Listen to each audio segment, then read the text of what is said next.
Vous savez, j'ai grandi dans ce que les médias qualifieraient pudiquement de milieu rural. Une expression gentiment polissée, utilisée pour désigner ce que l'on appelle par chez moi la campagne. Et si je suis en mode 36-15 ma vie, c'est parce que, qu'on le veuille ou non, nous sommes forcément impactés par l'environnement socio-économique et culturel dans lequel nous avons été élevés. Et quand comme moi on vient de cette France de nulle part, et bah forcément, on a toujours de la sympathie pour les petits, les oubliés. Ainsi, j'avoue bien volontiers qu'en matière de vin, j'ai toujours préféré l'univers des petits vignerons artisans, humbles, besogneux et fiers de leurs racines, à l'univers pompeux et guindé des grands crus détenus par tel duc de tel paradis fiscal, ou des pseudo-châteaux d'élite gérés par tel multimilliardaire américain qui ne mettra les mains dans la terre que le jour de sa mise en bière. Bref, aujourd'hui pour ce second épisode de J'irai trinquer chez vous, j'ai décidé de prendre le contre-pied et de vous emmener dans deux vignobles ayant connu le déni et le dédain, mais qui, bien heureusement, sont en train de revenir en grâce, la Savoie et le Languedoc. Alors, en entendant Savoie, vous avez peut-être pensé ne serait-ce qu'un fugace instant, mais il faut dire que la Savoie ne jouit pas dans l'imaginaire populaire de la plus reluisante des renommées, et elle est malheureusement trop souvent associée au vin à 5 balles que l'on déverse dans la fondue. Alors, pourquoi en est-on arrivé à une telle situation ? À cette problématique, je pense qu'un épisode entier de 20 stages s'imposerait, donc je vais devoir aller à l'essentiel. Si l'on fait du vin en Savoie depuis l'époque gallo-romaine, une très grosse ellipse temporelle plus tard nous emmène entre 1870 et 1900. Une période où le vignoble s'est mangé de plein fouet la fameuse crise du phylloxéra. Le phylloxéra étant pour faire court, un puceron qui fera des dégâts titanesques en France. Pour vous donner un ordre d'idée, à cause de lui, notre bien beau pays est passé en 1869 de 2,4 millions d'hectares de vignes à 1,55 millions d'hectares en 1913. En gros, imaginez une pandémie viticole qui décimerait 35% de sa population. Nous sommes en guerre. La Savoie ne sera bien évidemment pas épargnée par ce phénomène, même s'il interviendra plus tardivement, par exemple, qu'en Languedoc, foyer de la crise. Selon Maurice Messier et son précieux ouvrage Les vignobles des pays du Mont-Blanc, la Savoie passera d'une production de 504 943 hectolitres en 1884 à 1885 à 166 043 hectolitres 5 ans plus tard. Et elle verra sa superficie aller de 21 143 hectares, toujours en 1884 à 1885, à 7 062 hectares en 1910. Or, au même moment, la deuxième révolution industrielle battait son plein. Une problématique se posa alors. Fallait-il continuer à cultiver des vignes dévastées par le phylloxéra ou s'orienter vers d'autres activités bien plus lucratives? La Savoie fera bien évidemment le second choix, et nombre de territoires vont s'orienter vers l'industrie électrochimique et électrométallurgique, alors en plein essor dans la région. Ajoutez à cela la Seconde Guerre mondiale ainsi que les phénomènes galopants de l'exode rural et de l'urbanisation, et c'est ce triste concours de circonstances qui verra le vignoble de Savoie tomber petit à petit en désuétude pour ne compter à ce jour que 2200 hectares. Les irrésistibles viticulteurs qui décidèrent de persister dans la culture de la vigne eurent alors deux options. Soit passer à la chimie et produire des jus de piètre qualité pour les revendre à très bas coût au négoce afin d'assurer leur survie financière, d'où cette vague de vin savoyard à 5 balles ultra dépendant de la saison touristique et ou destiné à finir dans la fondue, soit faire le choix de la qualité. Parce que oui, je l'affirme, on peut produire de très grands vins, notamment blancs, en Savoie. Primo, partez d'un principe bien simple. Si l'on produit du vin depuis le 1er siècle avant Jésus-Christ dans un vignoble, ce qui est le cas ici, ce n'est pas pour rien. Ce n'est pas parce que les agriculteurs de l'époque n'avaient ni iPhone ni télé-réalité qu'ils étaient plus idiots que nous. Ainsi, pourquoi se seraient-ils échinés à faire pousser de la vigne pendant plus de 2000 ans si le vin y était infâme? Secondo, je ne pense pas vous apprendre grand chose, mais la Savoie est un terroir escarpé et dessiné en coteaux. Or, je ne suis peut-être pas vigneron, mais j'ai cru comprendre qu'on pouvait faire de grandes quilles sur des terrains pentus. L'abrupte colline de l'Ermitage, ça vous parle? Avez-vous déjà entendu parler des vins blancs de Bourgogne issus de la colline de Corton? Connaissez-vous les vallons sur lesquels sont implantés les grands crus d'Alsace? Avez-vous déjà parcouru les sentiers raides de la côte de Brouilly? Avez-vous déjà dégusté de grands champagnes issus de la montagne de Reims? Tertio? J'en référerai au magazine américain Wine Spectator. Alors, on peut reprocher mille et un trucs aux Yankees, comme de nous avoir refilé le phylloxéra, mais s'il y a bien un truc sur lequel on ne peut pas les attaquer, c'est leur ouverture d'esprit en ce qui concerne le vin. Leur industrie viticole étant relativement jeune, ils n'ont pas ce poids de l'histoire séculaire sur leurs épaules, et goûtent de tout avec bien moins de préjugés que nous autres Français. Et si la Savoie n'est pas censée être qualitative, expliquez-moi bien pourquoi ce magazine a classé 3 fois l'Apremont du domaine Jean Perrier et Fils dans son top 100 des meilleurs vins du monde. D'ailleurs, en parlant d'Apremont, c'est ici que commence notre périple, dans une propriété qui sera dans les futures décennies, et j'en mets ma bite à couper, dans le top 5 du vignoble. Bienvenue au domaine du Prat. Ok. Et c'est à toi et bonjour à tous. Bonjour à tous. Non, pardon. Bonjour, Duprat Maxime, 6e génération de vigneron d'un domaine familial de 12 hectares en conversion bio. On travaille ici exclusivement des cépages de Savoie et on en est précisément sur Apremont et particulièrement Reposoir, qui est un ensemble de plateaux où les gens venaient admirer la vue pour se reposer. Et comme je sais qu'en entendant le nom de Duprat, vous êtes certainement très nombreux à vous être demandé s'il était de la famille de ce Saint Pascal, eh bien sachez que la réponse est malheureusement non. Ouais, vraiment un pays de merde, sans déconner. Pour revenir à Apremont, l'air est aujourd'hui considéré comme un cru. Pour aller au plus vite, la Savoie ayant eu le droit à une reconnaissance très tardive de ses appellations, elle n'en dénombre en réalité que 3, que sont Seyssel, Roussette de Savoie, et donc l'éponyme appellation Savoie, qui peut mentionner des crus, dont les plus célèbres sont majoritairement concentrés dans la Combe, avec des noms qui vous parleront peut-être tels que Chignin, Chignin-Bergeron, Arbin ou encore Cruet. Mais qu'est-ce qui définit celui d'Apremont? Apremont est dans la OC20 de Savoie, c'est un cru. C'est le plus gros cru de la vallée. Donc ça représente 400 hectares sur 2200, donc un cinquième. Le cépage principal, c'est la Jacquère. À 80%, on a le droit à 20% soit Altesse, soit Chardonnay en plus. Nous, sur nos vins, on est 100% Jacquère. À savoir que donc il y a deux terroirs vraiment très différents sur ces 400 hectares. Il y a les terroirs éboulis du Granier et les terroirs où on se trouve aujourd'hui de la moraine glaciaire. Le terroir ayant été introduit, je voulais que Maxime prenne le temps de nous parler de l'emblématique Jacquère, un cépage qui partage un point commun avec la fameuse Mondeuse Noire. C'est des cépages qu'on dit de second cycle. En gros, ils vont avoir un débourrement beaucoup plus tardif que les cépages normaux, entre guillemets. Et du coup, on va se retrouver avec des débourrements plus tardifs pour éviter les gelées de printemps. Du fait qu'il a un débourrement plus tardif, est-ce que vous n'avez pas du mal à avoir des maturités justement sur les jacquères?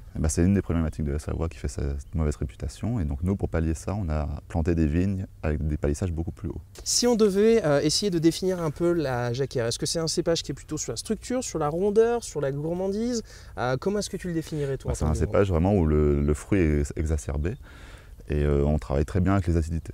J'ai lu aussi que c'est dans le dictionnaire encyclopédie des cépages de Pierre Gallet, la Bible, il parlait aussi souvent du côté pierre à fusil silex. Est-ce que c'est le genre de choses que toi tu ressens au niveau du terroir ou... Tout à fait, sur les argiles calcaires, c'est toujours un peu la trame des vins blancs. Elle était souvent assemblée avec plein d'autres cépages. Pourquoi aujourd'hui vous la faites en monocépage et non pas en assemblage? Parce qu'on arrive sans problème à avoir les bonnes maturités. Et puis pour montrer que c'est un cépage qui a quand même une mauvaise réputation, mais qu'on peut faire des très grands vins avec. Ah bon, c'est bon la jacquère? C'était pas une blague ça. Il était franc, moi j'ai senti. Un grand cépage, donc, malgré mes colibés, est adapté pour le vignoble. Mais cela va jusqu'à quand? Aujourd'hui encore, on a malgré tout des gelées au mois de mai, mais dans une trentaine d'années, si on n'en a plus, est-ce que ce serait encore pertinent de planter de la jacquère?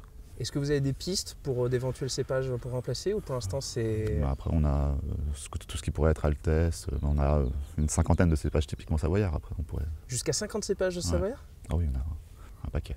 Mais, quitte à éviter d'arracher de la jacquère, le plus important est avant tout de limiter l'impact de l'activité humaine sur l'environnement. Et parce que je sais que vous vous posez très certainement la question, vers quel mode de conduite agricole s'est orienté le domaine? Alors, on est en conversion bio depuis 2018. Ouais. Donc c'est un choix, c'est un parti pris qu'on a toujours à peu près eu. Les sols ont toujours été 100% enherbés. On a juste attendu d'avoir ce côté économiquement plus dépendant, moins dépendant pour aller chercher l'agriculture biologique, parce qu'on avait déjà toutes ces méthodes en nous. Aujourd'hui, la grande difficulté en Savoie, c'est on sait que malheureusement le vignoble n'a pas bonne réputation.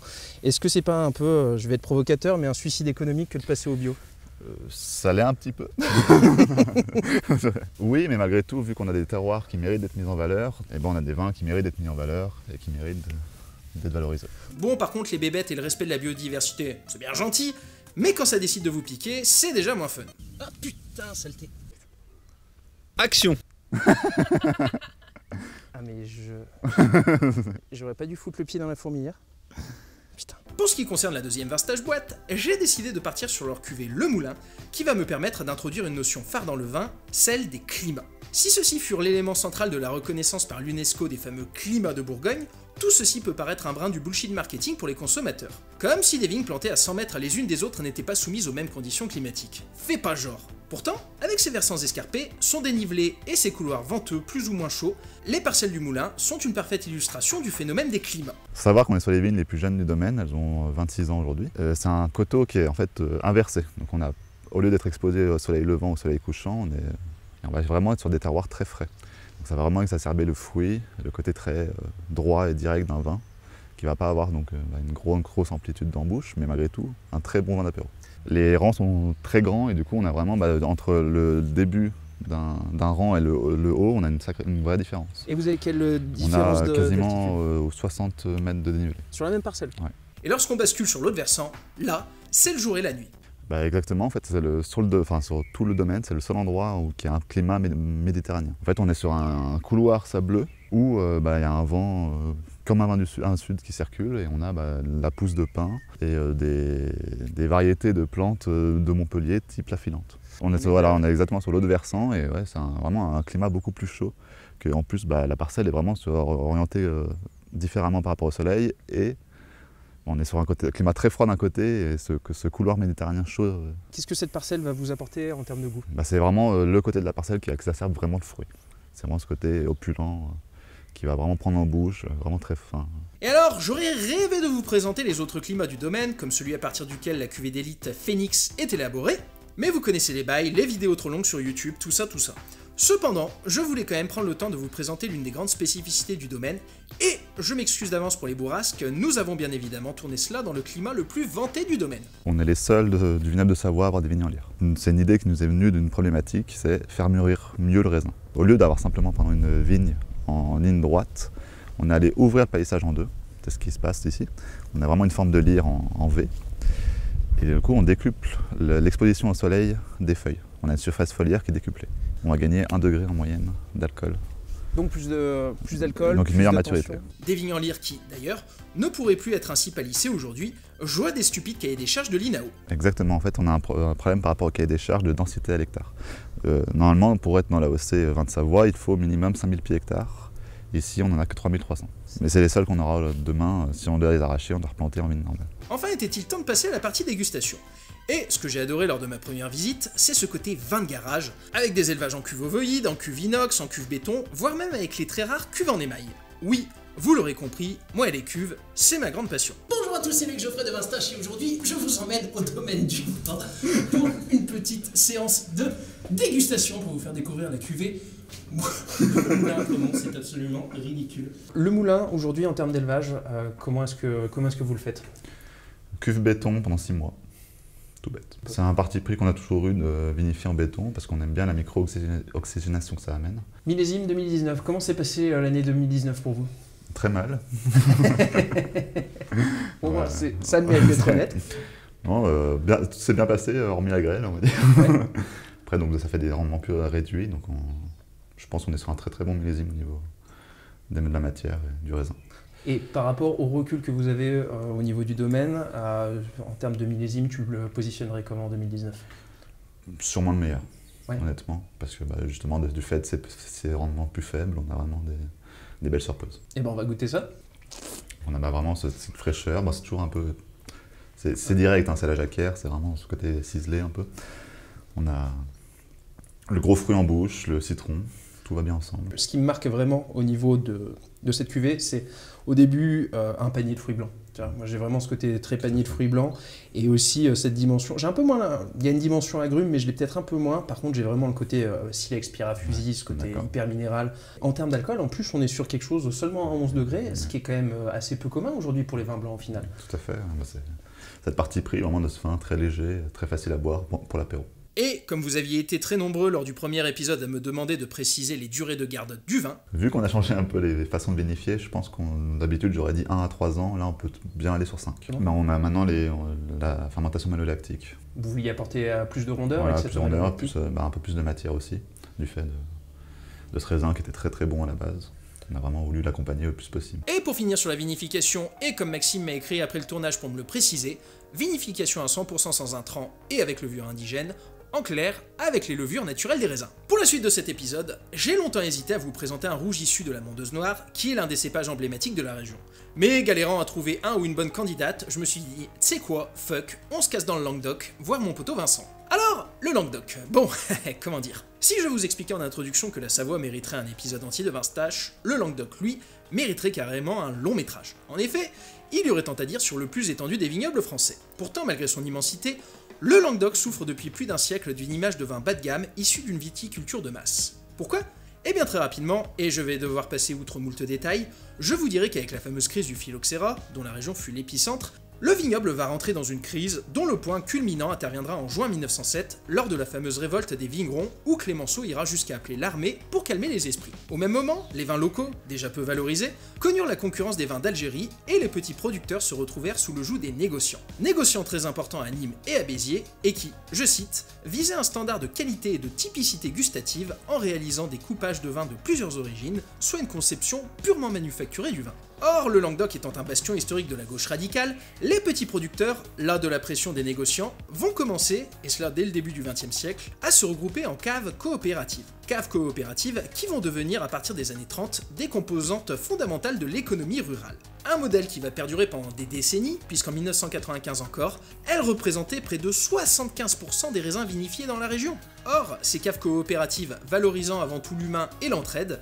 elles s'attacheront moins aux notions d'appellation, l'important étant surtout de faire rentrer du raisin pour rémunérer les travailleurs. À titre d'exemple, au milieu des années 70, lorsque la production régionale atteignit son apogée, elle représentait tout de même 45% de la production totale de la France. Et dans ces 45%, les vins de consommation courante représentaient 80% des bouteilles, contre seulement 4% de vin en AOC et 16% de vin en AOS. Bref, dans les décennies 60-70, une époque où le vin était encore considéré comme un aliment, on produisait beaucoup. Et pas toujours avec des cépages qualitatifs. L'Aramon en étant l'un des exemples les plus connus. Aujourd'hui très peu répandu, il représentait en 1968 près de 25% de l'encépagement du vignoble, là où le Grenache n'était implanté qu'à hauteur de 5,5%. Sauf que ce modèle de production massive avait être mis à mal par de nombreux facteurs socio-économiques, tels que les questions de santé, les drames de l'ivresse au volant, l'entrée plus tardive dans la vie active, etc.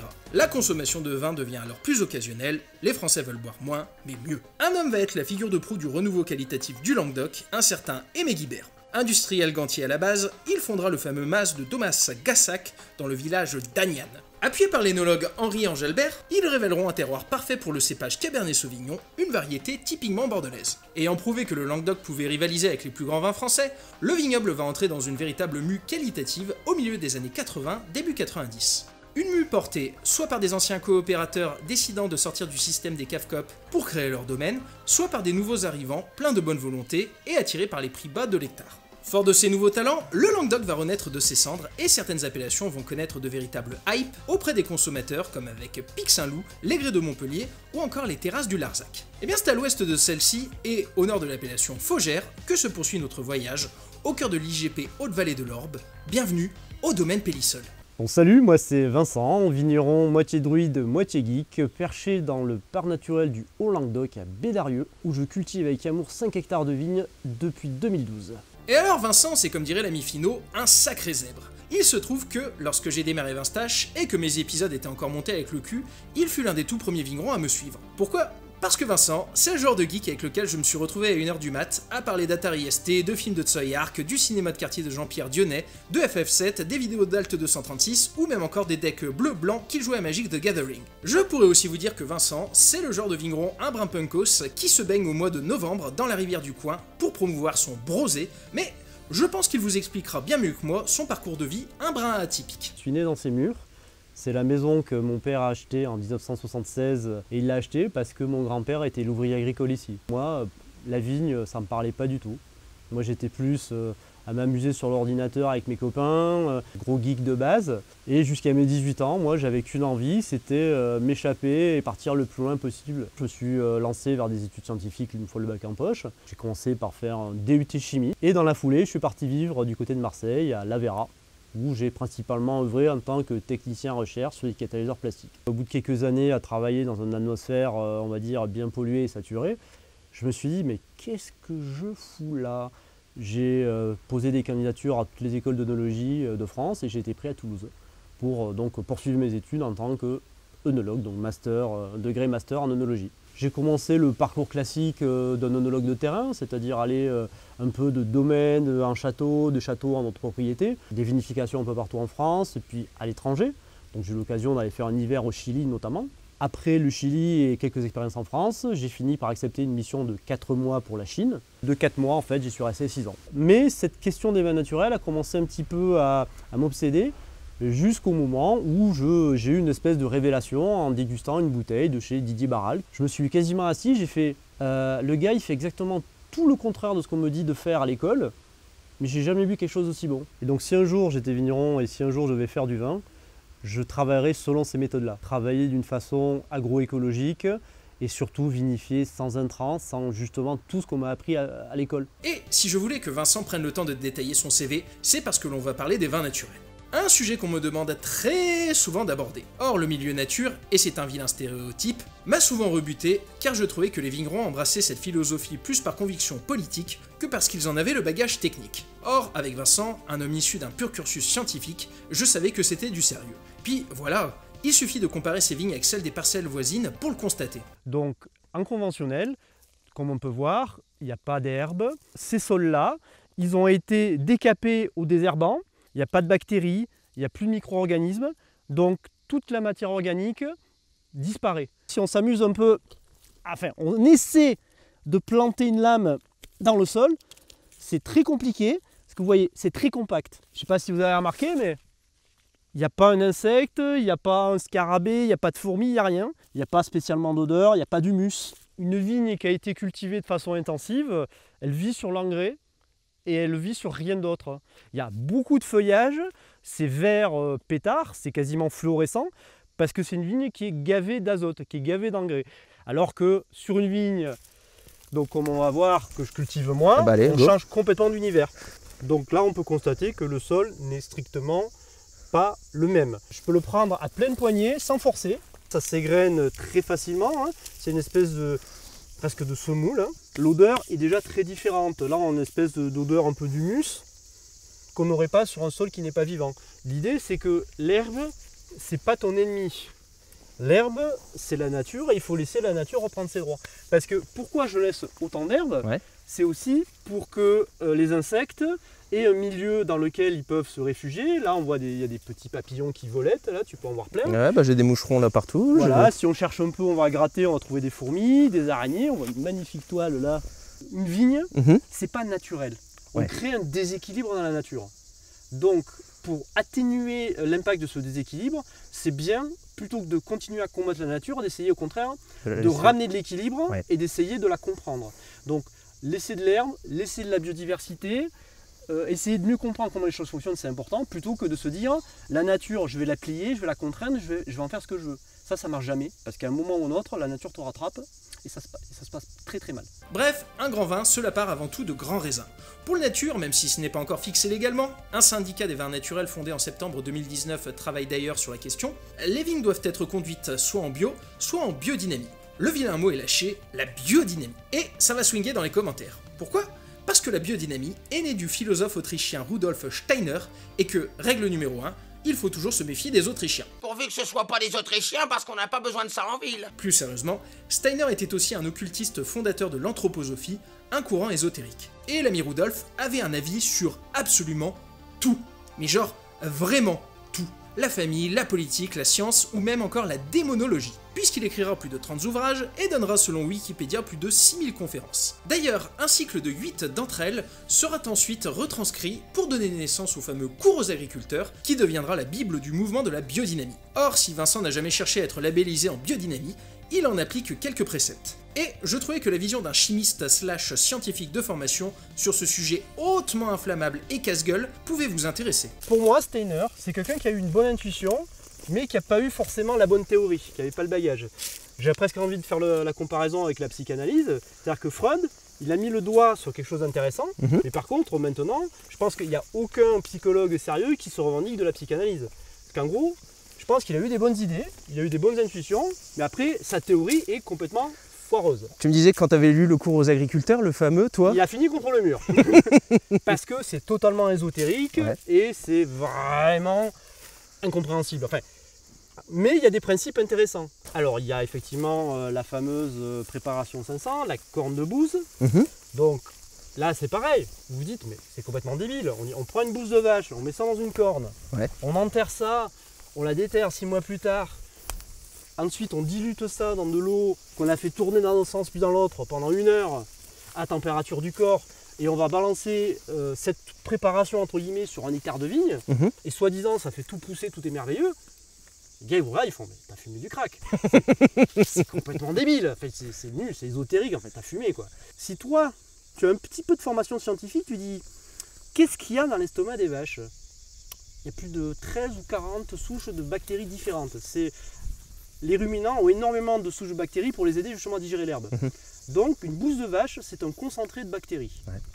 Si tu mets ces bactéries dans un milieu fermé à température constante, donc une corde enterrée, elles vont coloniser tout l'espace et que lorsqu'elles n'auront plus rien à manger, se mettent en stase. Et si tu prends n'importe quel bouquin de biologie, comment réactiver un levain bactérien? Une eau très oxygénée à température du corps. D'où la dynamisation qui permet de suroxygéner l'eau et la température du corps qui est l'idéal pour les bactéries. En fait, ce que tu fais, c'est un levain bactérien. Donc tu ensèmes tes sols de bactéries qui vont aider l'herbe à mieux pousser, qui vont permettre à la plante, pareil, de mieux extraire les nutriments du sol. Donc tu remets de la vie dans tes vignes. Bref, je laisserai à chacun le soin de creuser le sujet, et si celui-ci vous intéresse, je vous renverrai sur l'excellente conférence de la tronche en biais. En attendant, Vincent et moi sommes partis sur la deuxième parcelle, à partir de laquelle est élaboré le grand vin du domaine, que j'ai sélectionné pour cette Vinstache boîte, une parcelle à l'écosystème bien particulier. Donc ici, on est, faut pas oublier, sur les premiers contreforts du Larzac, donc on est quand même en altitude. Et l'avantage de cette parcelle, c'est que on va dire à 300 mètres, on passe de 400 mètres d'altitude à presque 300 tout en bas. Et chose intéressante, il y a cette espèce de château d'eau au-dessus. Puisque ce massif calcaire, l'eau va s'infiltrer lentement, va percoler et va plus ou moins par petits ruisseaux souterrains, on va dire, passer sous cette parcelle pour aller jusqu'en contrebas et donc rejoindre l'Orbe. Et cette parcelle, de quel cépage est-elle principalement dominée? L'omniprésent Grenache, la splendide Syrah, le revenu en grâce Carignan? La réponse, elle est vite répondue. Merlot. Voilà. Moi, quand je pense au Merlot, je pense à Saint-Émilion, je pense à Pomerol, je pense au Bordelais forcément, mais beaucoup moins au Languedoc. Pourquoi est-ce que tu as mis du Merlot ici, Alors, à c'est Bédarieux? pas moi qui l'ai mis, c'est mon père, mais je pense qu'il a eu tout à fait raison. Le souci, c'est que le Languedoc, c'est vaste, c'est vague, tu vois, entre le littoral biterrois et les contreforts du Larzac, tu as quand même une différence de climat assez énorme. Et surtout, la chose qui est importante à retenir, c'est que les nuits sont fraîches, les après-midi sont chaudes, on est sur des sols calcaires, et c'est un profil qu'on peut retrouver assez à l'identique dans le Saint-Émilionnais. Donc mon père s'est dit, ben, pourquoi pas le Merlot? Et partant du constat que ce qu'il avait visité à Saint-Émilion, ça lui avait touché une sans faire bouger l'autre. Il avait dit, en gros, moi on m'a dit c'est les plus grands terroirs de Saint-Émilion, je me suis dit, je pense que j'ai mieux à la maison. Donc il s'est dit, bah écoute... Tu as des amis dans le Bordelais, toi? Oui, j'ai peur de rien. Mais je les aime, je les aime. Le seul inconvénient, c'est qu'ils souffrent un petit peu de la sécheresse, mais heureusement, voilà, avec une bonne alimentation en eau à peu près constante, au final, on arrive à éviter les écueils. Enfin, est-il temps d'aller au frais dans le chai de Vincent pour y parler vinification? Justement, la vinification naturelle, c'est un petit peu le prolongement de ce qu'on fait dans les vignes, c'est-à-dire intervenir le moins possible pour laisser un peu la nature s'exprimer. Donc l'idée, c'est tout simplement, du moment que tu as une matière première qui est de qualité, donc tu as du bon raisin, c'est très simple parce qu'on va laisser juste le raisin fermenter en cuve sans quasiment aucune intervention. L'intervention va être plus après au niveau, on va dire, de l'élevage. Donc là, pour la grande cuvée, on va essayer de, à contrario, on va dire, de l'idée reçue qu'ont beaucoup de gens sur les vins naturels, de partir sur un vin de garde. Voilà, d'où pour moi le besoin aussi de travailler sur un assemblage. Grenache, Syrah et beaucoup de Merlot. Donc l'idée de l'assemblage, c'est de se dire comment je peux avoir un tout qui est supérieur à la somme des parts. Alors, particularité de tous les vins naturels, donc ce vin n'a pas été filtré, ce vin n'a pas été additivé, donc il s'agit de pur jus de raisin fermenté. La mode actuelle est plutôt à des vins faciles à boire, et moi j'ai toujours gardé une petite fascination pour les grands Bordeaux. Donc des vins qu'il fallait attendre 10, 15, 20 ans pour vraiment en voir la quintessence. Et des vrais vins de garde, quoi. Des vins que tu peux garder très longtemps, qui ont de la puissance mais de l'élégance en même temps et qui vieillissent excessivement bien. Et tout ça en termes de dégustation, ça donne quoi, mon bon monsieur? Alors vous verrez que j'ai fait œnologie et pas sommellerie. Moi, il y a une chose qui m'a toujours surpris, c'est ce côté un peu mentholé eucalyptus qu'on retrouve même sur plusieurs de mes vins. Bah, moi, c'est la signature un peu entre guillemets de tes vins. Il y a vraiment cette trame pas herbacée, mais justement mentholée, frais, eucalyptus, etc. Ça, c'est quelque chose qui m'avait beaucoup marqué. Qu'on retrouve quasi systématiquement et sur laquelle, effectivement, j'ai aucune prise. Ouais. Ça, c'est un terroir. Ouais. Voilà, ça, c'est quelque chose qui ressort parce que ça vient ni du vinificateur, ni de la vinification. Je pourrais effectivement vous dire que ce vin... un bouquet assez somptueux, un petit peu menthol eucalyptus avec un trait de cerise noire accompagné par un petit peu de confiture de fraises dans un beau jardin d'hiver. Mais bon, on va peut-être pas aller jusque-là. C'est encore hyper jeune, C'est c'est encore encore très jeune. énormément sur le fruit. Alors pourtant, le vin a déjà 4 ans, quoi. Il y a Oui, de la mais dans souplesse. l'absolu, c'est des vins que je taille, entre guillemets, pour un optimum autour d'une dizaine d'années. Je dois faire un peu vœu de pénitence, parce que c'est vrai que je fais partie de ces gens qui ont toujours eu un peu des a priori sur le naturel. C'est vrai que quand je goûte des choses comme ça me fait profondément changer ma vision du nature, et j'espère que les gens prendront autant plaisir à le découvrir que J'espère aussi. j'ai pu N'oubliez prendre pas plaisir à que- découvrir les vins de tes vins, Vincent Coin. Merci. Et comme on ne pouvait définitivement pas finir sur tant de bromance, sachez que le vin étant un produit sensible au transport, si vous décidez de craquer pour cette nouvelle Vinstage boîte, avant de déguster vos précieux flacons, je vous encourage très vivement à les stocker à l'horizontale pendant au moins 5 jours. Ouais, c'est ce que j'allais dire.